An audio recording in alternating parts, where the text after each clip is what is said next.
Welcome to Crafty Little Beach. This is Julie. Today I have a Dollar Tree DIY for you.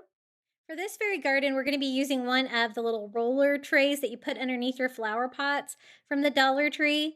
And I thought this would be perfect for a fairy garden because it's short, flat. I love that it's round. And this worked really well. You can do this indoor, outdoors. It works really well for outdoors and your landscaping. And you can leave it the colors they are, but I wanted to kind of make mine a little bit more colorful. So I'll show you what I ended up doing. I was going for a little bit of a turquoise salmon look.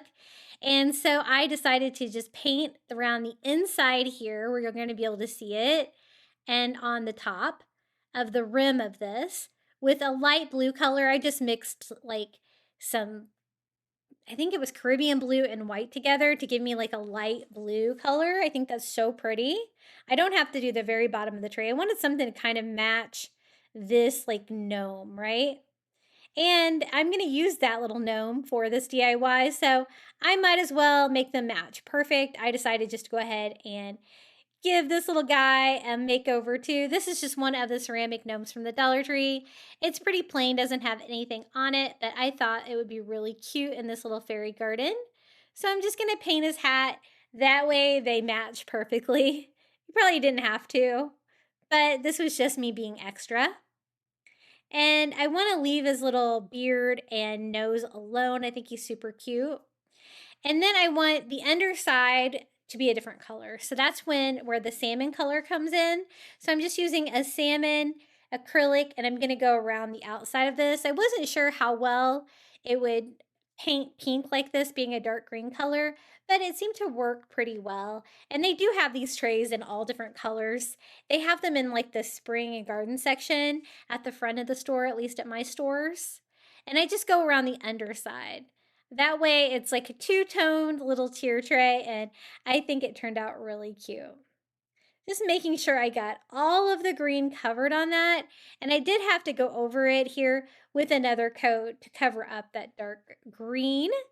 But I think it's so bright and cheerful for spring. It's definitely one of my favorite color combinations that I do for spring. See how it's two-tone now? Very cute. And now we can start making this into a fairy garden.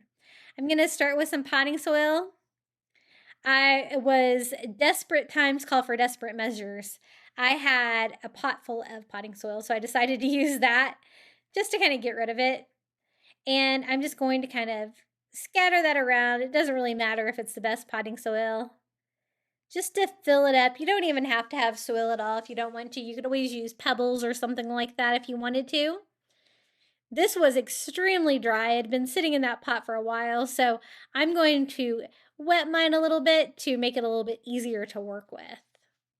And now it's time for some reindeer moss. I love using this for fairy gardens. I think it makes perfect grass. So I'm just going to kind of sprinkle this all over the potting soil here, and then we can get to decorating this one. I have so many little fun areas on this. I want it to be really full and lush as a little fairy garden. I guess more of a gnome garden because I'm going to be putting a gnome in this one. And some of that reindeer moss that I had was a little bit dried out, but I think it's going to work. This is the house that I chose. It's one of the little mushroom houses from the fairy garden section at the Dollar Tree, and it is green. So I want this to be very colorful. I've already got the pink and the light blue, so I thought green would be another fun color. And I'm going to put that right there where like the dirt is towards the front, and we have all of the reindeer moss kind of circling around it like that. Isn't that so cute? It's got a little pink flower on the door. You could also take just their ceramic mushrooms like that and draw a little door on them, but they have so many fun options. And then I wanted some of the larger mushrooms from the Dollar Tree Fairy Garden section. I think these are really cool. They're pretty big. And that gnome is pretty big. So I wanted them to be on a little bit larger scale so they would match. And then I'm going to use some of these wood slices. These are a little different than the wood stems from the Dollar Tree, and they're flatter. And they're a little hard to find at Dollar Tree though. But you could also use the wood stems as well. I'm just going to do a little path here, kind of curved off to the side. And I think 4 of those is going to be fine, kind of putting that down into the potting soil. Our gnome is going to be over here. He is a little large for his house, but that's okay. They don't have to be to scale. And then these bright colored mushrooms I think are so cute. We have a yellow one, a red one. The light blue one really matches everything well, and they have little polka dots on them, so they're super cute. And then I'm going to add some stones. These are more of the white and gray looking stones from the Dollar Tree. And I'm just gonna have like a little stony area over here. I do like to try to mix up the different areas in the landscape of my little fairy gardens. So I just do like a little pile of rocks right over here. And maybe some over here to kind of make it look like a little bit of landscaping has been done on this little fairy garden house. And it kind of breaks up the transition between the moss and the dirt in the front.